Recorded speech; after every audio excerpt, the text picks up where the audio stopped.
আসসালামু আলাইকুম। সুপ্রিয় শিক্ষার্থী বন্ধুরা, কেমন আছো সবাই?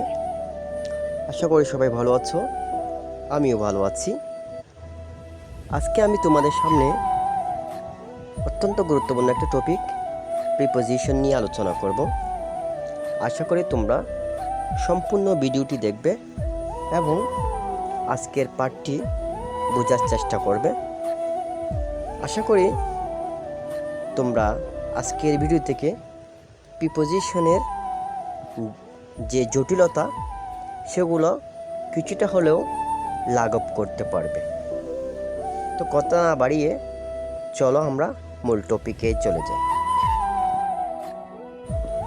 প্রিপোজিশন হলো সেই ওয়ার্ড যা বাক্যের নাউন, প্রনাউন অথবা নাউনের সমকক্ষ ওয়ার্ড এর পূর্বে বসে তার সাথে বাক্যের অন্যান্য শব্দের সম্পর্ক প্রকাশ করে। প্রিপোজিশন হলো সেই ওয়ার্ড যা বাক্যের নাউন, প্রনাউন অথবা নাউনের সমকক্ষ ওয়ার্ড এর পূর্বে বসে তার সাথে বাক্যের অন্যান্য শব্দের সম্পর্ক প্রকাশ করে।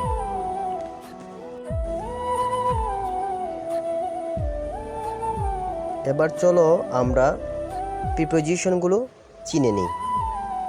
Two, under, at, for, on, off, in, before, by, after, of, within, since, of, over, along, outside, inside, between, among, after, on, above ইত্যাদি। এগুলো হচ্ছে প্রিপোজিশন। এগুলো তোমাদেরকে দেখার সাথে সাথেই চিনতে হবে, তাই এগুলো মুখস্থ করার চেষ্টা করবে। স্থান, সময়, মূল্য, গতি, দায়িত্ব, দূরত্ব এগুলোর ক্ষেত্রে অ্যাড ব্যবহৃত হয়। আমি আবার বলছি, স্থান, সময়, মূল্য, গতি, দায়িত্ব, দূরত্ব এগুলোর ক্ষেত্রে অ্যাড বসে। যেমন he lives at Bongram road, সে বনগ্রাম রোডে থাকে। Father is not at home, বাবা বাড়িতে নেই। এগুলো স্থান বোঝাতে অ্যাড ব্যবহৃত হয়েছে। এরপরে the meeting will start at 5 PM, এটা সময়ের ক্ষেত্রেই অ্যাড ব্যবহৃত হয়েছে। He reached home at night, সে রাতে বাড়ি ফিরেছিল। এখানে অ্যাট নাইট, নাইট এটা সময় নির্দেশক, কাজে এর আগে অ্যাড ব্যবহৃত হয়েছে। রাইস সেলস অ্যাট টাকা 60 পার কেজি, এখানে মূল্য বোঝাতে অ্যাড ব্যবহৃত হয়েছে। This car runs at 300 kilometre per hour, এখানে গতি বোঝাতে অ্যাড ব্যবহৃত হয়েছে। You must repair it at your own cost, এক্ষেত্রে দায়িত্ব বোঝাতে অ্যাড ব্যবহৃত হয়েছে।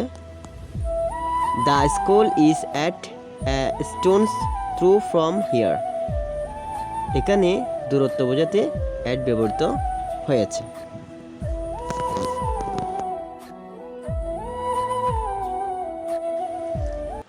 পরিবর্তন অর্থে আমরা ইনটু ব্যবহার করে থাকি।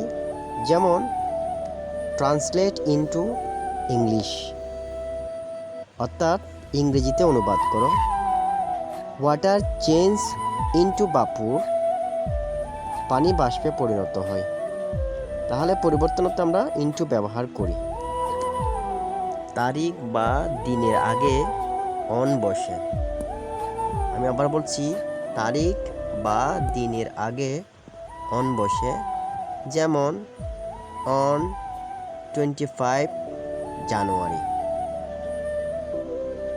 On Monday, on Saturday, on Friday ইত্যাদি।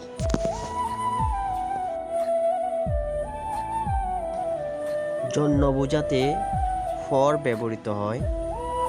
যেমন there is a letter for you, there is a letter for you, অথবা I am waiting for you, I am waiting for you, আমি তোমার জন্য অপেক্ষা করছি, আমি তোমার জন্য অপেক্ষা করছি।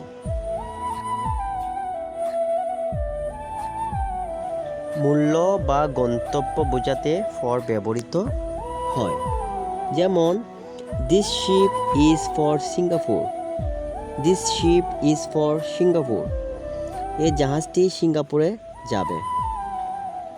I bought this book for 20 টাকা, I bought this book for 20 টাকা, আমি 20 টাকা দিয়ে বইটি কিনেছিলাম, আমি 20 টাকা দিয়ে বইটি কিনেছিলাম। ব্যাপক সময়ের ক্ষেত্রে ফর বসে, নির্দিষ্ট সময়ের ক্ষেত্রে সিন্স বসে, যেমন I have been suffering from fever for 2 hours, I have been suffering from fevers for 2 hours, এক্ষেত্রে 2 hours ব্যাপক সময় হওয়ায় ফর বসেছে।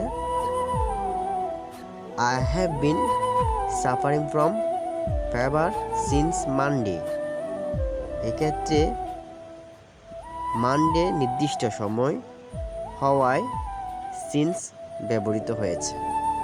আমাদের মনে রাখতে হবে ব্যাপক সময়ের ক্ষেত্রে ফর, নির্দিষ্ট সময়ের ক্ষেত্রে সিন্স বসে। বস্তুর ক্ষেত্রে উইথ ব্যবহৃত হয়, যেমন উই সি উইথ আই, আমরা চোখ দিয়ে দেখি, অথবা he killed the tiger with the gun, he killed the tiger with the gun. উপকরণ, মালিকানা, কারণ, বিষয়, এগুলোর ক্ষেত্রে অফ প্রিপোজিশন বসে। আমি আবার বলছি, উপকরণ, মালিকানা, কারণ, বিষয়, এগুলোর ক্ষেত্রে অফ বসে। যেমন উপকরণে this is a dress of blue silk, this is a dress of blue silk, পোশাকটি নীল রেশমে তৈরি। মালিকানার ক্ষেত্রে this fan is of my sister, this fan is of my sister, এই কলমটি আমার বোনের। কারণ অর্থে the young boy died of dengue, the young boy died of dengue, যুবকটি ডেঙ্গু রোগে মারা গেছে। বিষয় অর্থে I am thinking of the matter, I am thinking of the matter, আমি ব্যাপারটি নিয়ে ভাবছি, আমি ব্যাপারটি নিয়ে ভাবছি। তো এভাবে আমরা অফের ব্যবহার করব। আজ আর নয়, তোমাদের সুস্বাস্থ্য ও দীর্ঘায়ু কামনা করে আজকের ক্লাসটি এখানেই ইতি টানছি। আল্লাহ হাফেজ।